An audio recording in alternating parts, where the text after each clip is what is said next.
நமக்கு ரொம்ப பிடிச்சவங்க ஒரு விஷயத்த பண்ண சொல்கிறாங்கன்னா கண்டிப்பாக அவங்களுக்காக அந்த விஷயத்தை நம்ம பண்ணுவோம் இல்லைங்களா?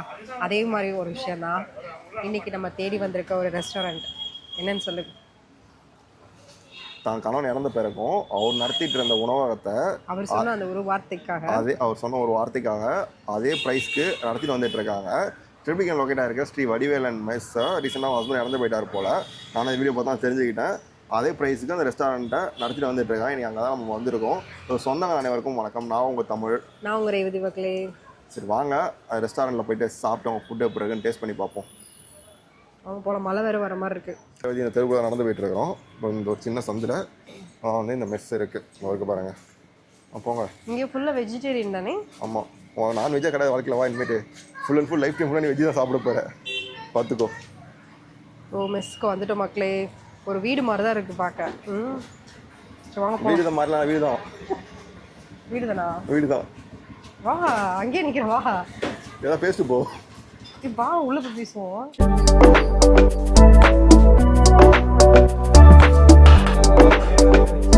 செம்ம ரஷ்ஷான ஒரு மெஸ் இது. நாங்கள் வரும்போது மணி இப்போ பார்த்தோன்னா 1:30 மணி இருக்கும். செம்ம க்ரௌடாக இருக்குது. நிறைய பேர் வந்து வெயிட் பண்ணி சாப்பிட்டு போயிட்டுருக்காங்க. நாங்கள் வந்து ஒரு ஓரமாக இடம் பிடிச்சி உட்காந்துட்டோம். ஸோ பேபியோட இலையிலையும் என்னோட இலையிலையும் எல்லாமே வச்சுட்டாங்க. பேபியோட இலையில பார்த்தோன்னா நிறைய வச்சுருக்காங்க. ஏன் உடம்பு நிறைய வச்சுருக்காங்க. அது மாதிரி வச்சுருக்காங்க 2 பேருக்கும். நீ சாப்பிட்டு முடிச்சிட்ட. நான் சாப்பிடவே வரேன். மக்களே, ஒரு சின்ன சீட்டிங் ஸ்பேஸ் தான். இது வந்து என்ன கொடுக்குறோம்னா சாதம் வந்துட்டு அளவு சாப்பாடு தான். பட்டை சாப்பாடு. பட்டை சாப்பாடு தான் கேள்விப்பட்டிருக்கீங்க. அச்சரிசி சாப்பாடுன்னு சொல்லுவாங்க. அப்புறம் இதுதான் பார்த்தீங்கன்னா முள்ளங்கி சாம்பார், பேர் வந்து பீட்ரூட் பொரியல், கீரை, அப்படின்னு துவையல் ஒன்று வச்சுருக்காங்க. சாம்பார், அப்புறம் வேறு என்ன கூட அப்பளம், ரசம், காரக்குழம்பு இருக்குது. ஸோ இந்த அளவு சாப்பாடோட விலை வந்து 200 ரூபாய். ஆமாம். ஃபஸ்ட்டு வந்து ஒரு பைக் போயிடலாம். நல்லா நிறைய காய் அள்ளி போடுறாங்க சாம்பார்லாம். சாம்பார் சூப்பராக சாப்பிட்டு பாரு. ஒரு வெட்டிங் சாப்பிட்ட மாதிரி ஃபீல் இருக்கலாம். கலத்தெல்லாம் போடுவாங்களே. முள்ளங்கியோட ஸ்மெல்லே தெரியல. சூப்பராக இருக்குல்ல. தேவன் தான் வீட்டில் சாம்பார் வைப்பான், சாப்பிடவே முடியாது. நீ வைப்பே ஒரு சாம்பார் பேபி. அது முள்ளங்கி சாம்பார்லாம் வச்சு வந்து சத்தியமாக சாப்பிட முடியாது. ஆனால் இந்த சாம்பார் முள்ளங்கி ஸ்மெல்லாம் தெரியாமல் சூப்பராக பண்ணியிருக்காங்க.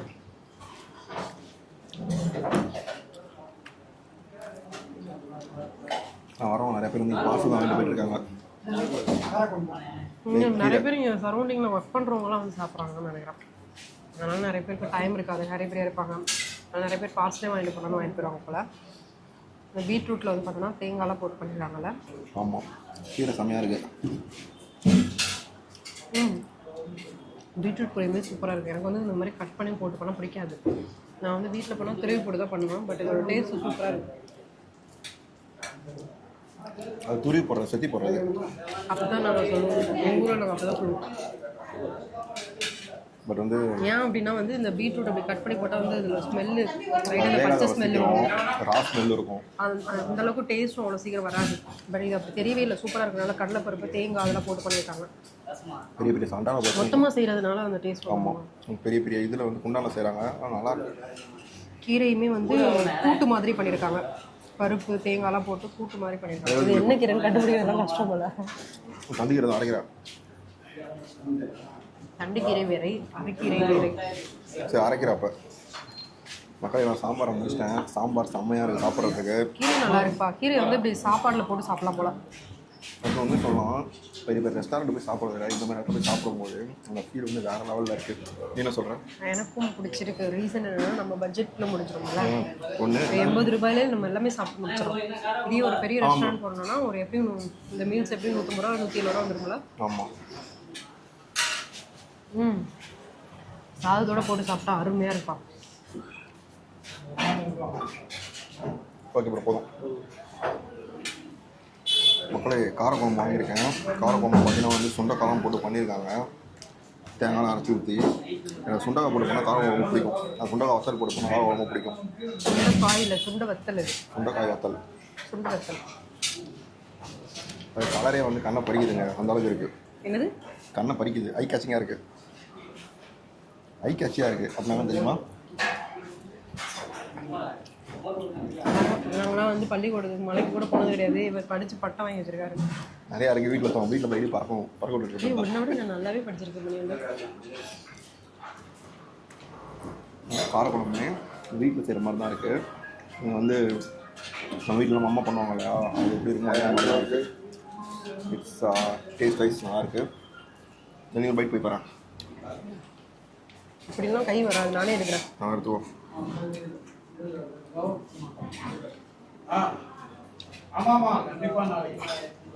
நல்லா இருப்பா.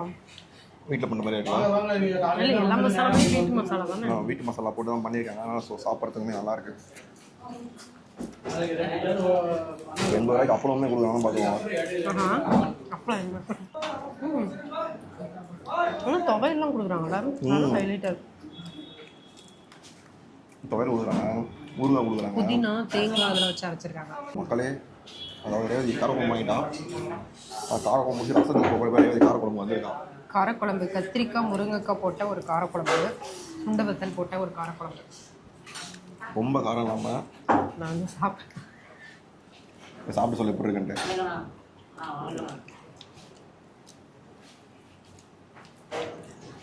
அம்மா பட்டுற புளிக்குழம்பு மாதிரியே இருக்குது. காரக்குழம்பு காரம் அப்படியே ரொம்பலாம் இல்லை, கரெக்டான காரம், கொஞ்சம் நல்லா புளிப்பாக, மசாலா சூப்பரான மசாலா போட்டுருக்காங்க. நல்லா சூப்பராக இருக்குது குழம்பு. ஒரு ஒரு ஹோட்டலில் வந்து சாப்பிட்ற மாதிரியே ஃபீல் இல்லைப்பா. எல்லாமே நம்ம வீட்டில் செஞ்சு சாப்பிட்ற மாதிரி எப்படி இருக்கும், சாப்பிட்டா எப்படி இருக்கும், அந்த மாதிரி டேஸ்ட்டாக இருக்குது. நிறைய பேர் வந்து டக்கு டக்கு சாப்பிட்டு போகிறாங்க. நம்ம தான் வந்து கிட்டத்தட்ட கொஞ்சம் நேரம் அதிகமாக பதினோம். நான் வீடியோ வந்து கொஞ்சம் நேரம் சாப்பிட்டுருக்கோம். எல்லாருமே வந்து டக்கு டக்குன்னு சாப்பிட்டு போயிட்டுருக்காங்க. இப்போ இங்கே அன்லிமிட்டட் மீல்ஸ்லாம் உண்டா? கிடையாது, எக்ஸ்ட்ரா சாப்பாடு லிமிட்டட் மட்டும் தான். நான் எக்ஸ்ட்ரா சாப்பாடு நம்ம 30 ரூபா பே பண்ண போகிறோம். ஆனால் ரசம் தான், ரசம்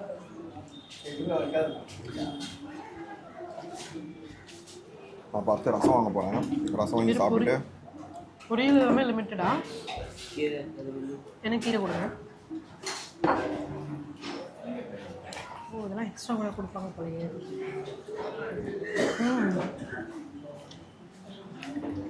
எனக்கு கீரை ரொம்ப பிடிச்சிருப்பா. எனக்கு வந்து துவையல் ரொம்ப பிடிச்சிருக்கு, நைஸ் ஒன். அதான் ரசம் வாங்க போகிறேன்.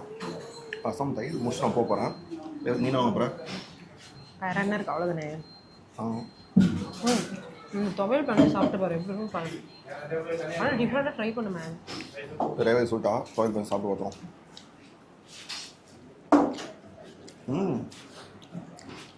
நல்லா இருக்கு.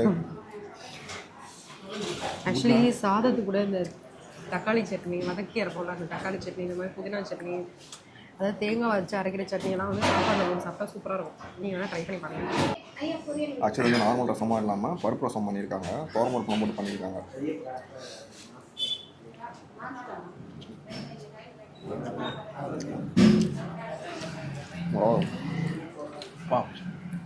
செம்ம ஃபினிஷிங் இல்லை?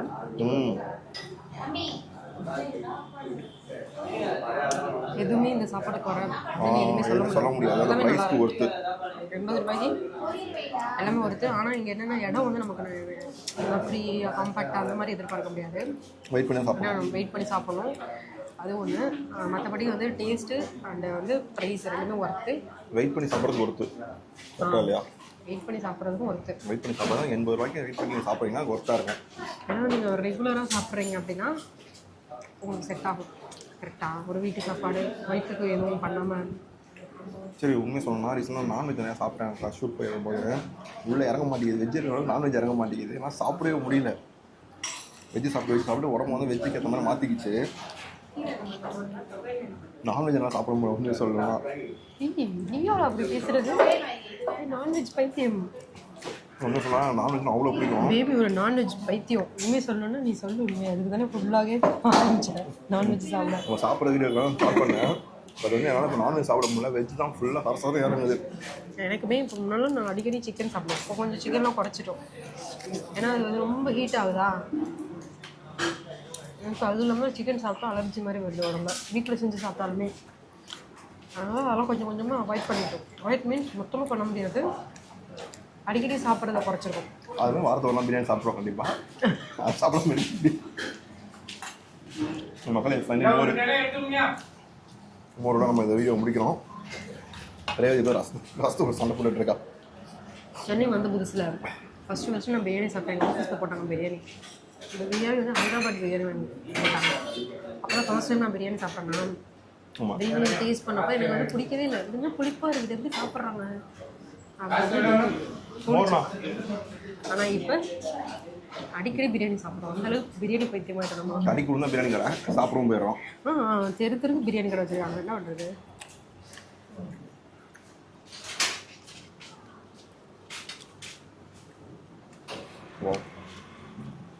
போதும் மக்களே, ஃபைனலி மோர் இதோட முடிக்கணும். வீட்டை பார்த்து கிளம்புறோம். என்னன்னா யாரும் அவ்வளோவா வேஸ்ட் பண்ணுறது யாரும் வேஸ்ட் எல்லாமே பண்ணலாம், கரெக்டாக கரெக்டாக கிளம்பி போயிடுறாங்க. ப்ராப்பர் நிறைய வேஸ்ட் ஆகுறதில்ல. ஒரு கப்பு வாங்கினா இந்த ஆளமாக சாப்பிட்லாம். என் வயிறு ஃபில் ஆகிடுச்சு. உனக்கு நிறைய சாப்பிட்றவங்க எக்ஸ்ட்ரானா ரைஸ் வாங்கிக்குவாங்க. எக்ஸ்ட்ரா வேணால் நீ வாங்கிக்கலாம். எக்ஸ்ட்ரா 30 rupees பே பண்ணணுமா? வந்தீங்க பே பண்ணோம். நான் கேட்க டீட்டெயில் சொல்கிறேன் உங்களுக்கு. இந்த மக்களை சாப்பிட்டு முடிச்சு வெளியே வந்து மீட் பண்ணுறோம். ஓகேவா? முன்னாடி என்ன சாப்பாடு என்ன சாப்பாடு என்ன சாப்பாடு யூடியூப் சேனல். ஆமாம்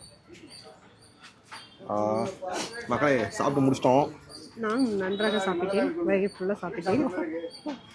எனக்கு வந்து ரொம்பவே பிடிச்சிருந்துச்சி. ஆக்சுவலி இதுக்கு முன்னாடி வந்து இதுலேருந்து ஒரு 2 கட்டிங் தள்ளி போனால் அங்கே வந்து ஸ்ரீ அம்மன் மெஸ்ஸுன்னு சொல்லிட்டு ஒன்று நாங்கள் சாப்பிட்ருப்பேன். இங்கே சொல்லியிருப்பேன் இந்த மாதிரி செட்டப்பில் அவங்க சாப்பிட்டது நல்லா இருக்கும். என் பேக்ரவுண்ட் பாருங்கள், அந்த இடம் விண்டேஜ் செட்டப்பில் இருக்குது, பார்க்குறதுக்கு செம்ம அழகாக இருக்குது எனக்கு.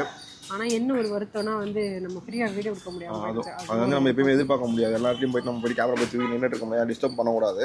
அந்த ஒரு மைண்ட் செட் நான் எப்பயுமே இருப்பேன். நான் போனால் சாப்பிட்ணும், வீடியோ எடுக்கணும், வரணும், அவ்வளோதான். நான் ஆரம்பமே சொல்லியிருப்பேன். நம்ம சோலோ விளாக் பண்ணவங்க வந்து இப்படி தான் ஃபுட் ரிவ்யூனா இருக்கும், நம்ம ஃபுட் விளாக் இப்படி தான் பண்ண போகிறோம் சொல்லியிருப்பேன். அதுதான் பண்ணிகிட்டு இருக்கோம். இதெல்லாம் பிடிச்சி ஃபுட்டு பிடிச்சி ஃபஸ்ட் சொல்லு. ஃபுட்டு வந்து பார்த்தோன்னா ஒரு வீட்டு சாப்பாடு நான் சொல்லி முடிச்சிட்டேன். ஒரு வீட்டு சாப்பாடு அதுக்கேற்ற மாதிரி ரேட்டும் வந்து 80 ரூபாயில் கொடுக்குறாங்க.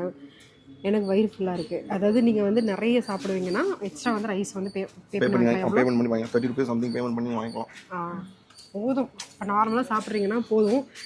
கொஞ்சம் அதிகமாக சாப்பிட்றீங்க, கொஞ்சம் நல்ல வேலை செய்கிறவங்களா இருக்கீங்கன்னா உங்களுக்கு ரைஸ் வேணால் எக்ஸ்ட்ரா வாங்கிக்கலாம். மற்றபடி வந்து கொடுக்குற காசுக்கு ஒர்த்து, டேஸ்ட்டுமே வந்து ஒரு நல்ல ஒரு வீட்டு சாப்பாடு சாப்பிட்ட மாதிரி. இதுதான் வந்துட்டு நம்மளுடைய பாரம்பரிய ஃபுட்டுன்றது. இப்படி தான் தருவாங்க. பாரம்பரிய ஃபுட்டுன்னா கேப்ப அதில் வந்து அந்த ரைஸ்னு வர்றப்போ வந்துட்டு அச்சரிச்சு சோறும் அவிச்ச முட்டையும் சாப்பிட்லான்னு சொல்லி கதை ஒன்று சொல்லுவாங்க. அதை விட பாரம்பரியம்லாம் நம்மளோட களி தான், அதெல்லாம் நம்ம மறந்துட்டோம். பட் வந்து இப்படி சாப்பிட்றது எனக்கு ரொம்ப பிடிச்சிருக்கு. உனக்கு எங்கள் கிராமத்துக்கு போன மாதிரி ஒரு ஃபீல் எனக்கு நல்லா இருந்துச்சு. அந்த சீட்டிங் செட்டப்பும் சரி பார்க்க செம்மையாக இருந்துச்சு. நான் ரேட்டிங் கொடுத்துறேன். நல்லா இருந்துச்சு. இதுக்கு மேலே என்ன ரேட்டிங் கொடுக்குறேன்? ஆமாம், சூப்பராக இருந்துச்சு. ஆனால் அந்த ரேட்டிங்லாம் நாங்கள் தரமாட்டோம். செம்மையாக இருந்துச்சு. நீங்கள் வந்தீங்கன்னா ட்ரை பண்ணி பாருங்கள். சொல்கிற மாதிரி எதுவும் கிடையாது. ஆமாம், சொல்கிற மாதிரி எதுவும் கிடையாது. நைட்டுமே டிஃபன்ஸ் போட்டுட்டு இருக்காங்க போல், அது வந்து ட்ரை பண்ணி பாருங்கள். ஸோ அவ்வளோதான் ஃப்ரெண்ட்ஸ். வீடியோ பிடிச்சா மறக்காம லைக் பண்ணுங்க, கமெண்ட் பண்ணுங்க. சண்டே லீவு, அதை சொல்ல மாதிரி. சண்டே லீவு வந்துடுறாங்க யாரும். சண்டே எனக்கு லீவு, மண்டே டு சாட்டர்டே வரைக்கும் தான் உண்டு சண்டே லீவு. ஓகே மக்களே. சரி, ஓகே மக்களே, வீடியோ பிடிச்சிருந்தா சப்ஸ்கிரைப் பண்ணி சப்போர்ட் பண்ணுங்க, லைக் பண்ணிக்கோங்க. அண்ட் தென் அடுத்த வீடியோ சந்திப்போம். பாய். ஓகே, பாய்.